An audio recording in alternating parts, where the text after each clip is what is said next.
Një nga vendet e treta të Olimpiadave kombëtare për vitin 2024-2025 vjen në Gjirokastër. Është nxënësja e gjimnazit Sir Shaplo, Livia Qirushi, që këtë çmim arriti ta marrë në Olimpiadën e gjuhës shqipe dhe letërsisë. Livia nuk është vetëm një nxënëse ekselente, por edhe një vajzë që dashuron artin dhe muzikën. Sillni një çmim në Gjirokastër, si ndiheni për këtë? Të them të vërtetën, kur fitova çmimin e tretë isha jashtëzakonisht emocionuar.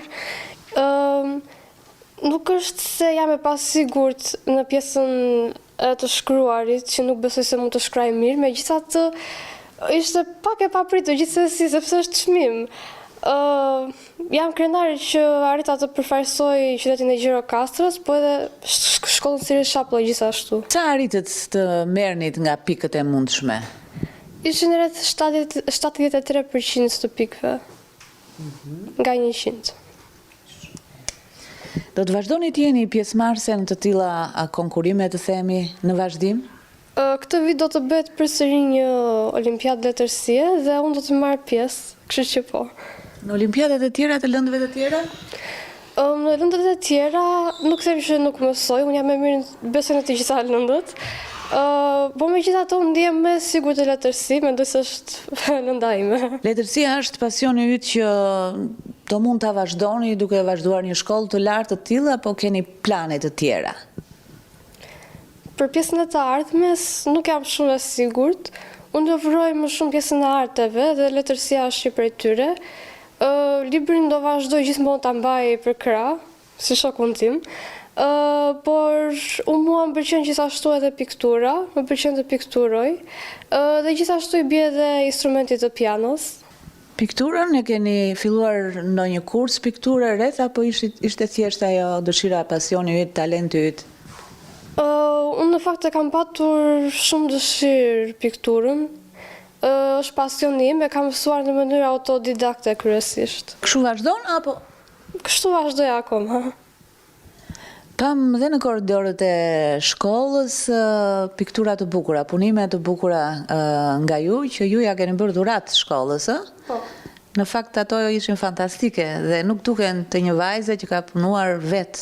Për pikturën e parë që sua në shkollë, pata një ndihmë të vogël nga profesori im që kam patur në shkollën Koto Hoxhi.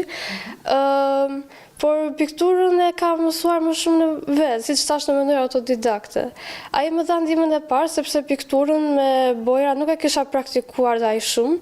Unë lëvroj më shumë pjesën e lapsit, vizatime monokrome, megjithatë edhe në pikturë tani mora shtys nga shkolla që të vazhdoj akoma ta praktikoj. Nga pjesë e muzikës? Pianon kam vite që praktikoj, shkoj në një kurs privat. E kënaqur me ato çfarë ke arritur deri tani?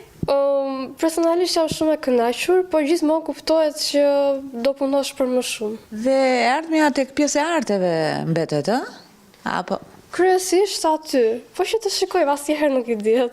Ky është rezultati i punës së palodhur të Livias, por edhe i mbështetjes së mësuesve që nxisin çdo ditë nxënësit drejt ekselencës. Si mësuesja e gjuhës dhe letërsisë së Livias, ndjeva një krenari dhe kënaqësi të veçantë që u prezantuam gati gjithë qarkun e Gjirokastrës me një fitues në vendin e tretë në lëndën gjuhë dhe letërsi. Një falënderim i veçantë. Atë ditë u ndjeva krenare. Mora pak nga shkëlqimi i Livias si mësuesja e saj, por meritat më të mëdha i takojnë vajzës për punën e vazhdueshme, leximin dhe pasionin që ajo ka, domethënë për sa i përket veprave artistike.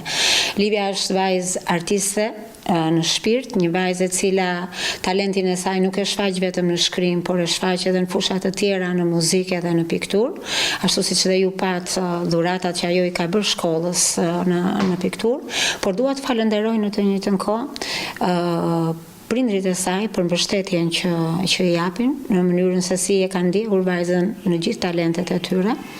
Dhe sigurisht një falënderim i veçantë pastaj dua të jetë edhe për mësuesit e gjimnazit Sir Shaplo për punën e vazhdueshme që ne bëjmë si institucion për të ndihmuar nxënësit ekselent dhe për të paraqitur sa më mirë në këto olimpiada. Me këtë çmim, Livia u bë pjesë e 97 fituesve të olimpiadave kombëtare të zhvilluara vitin e kaluar shkollor, kur ajo nisi studimet e mesme.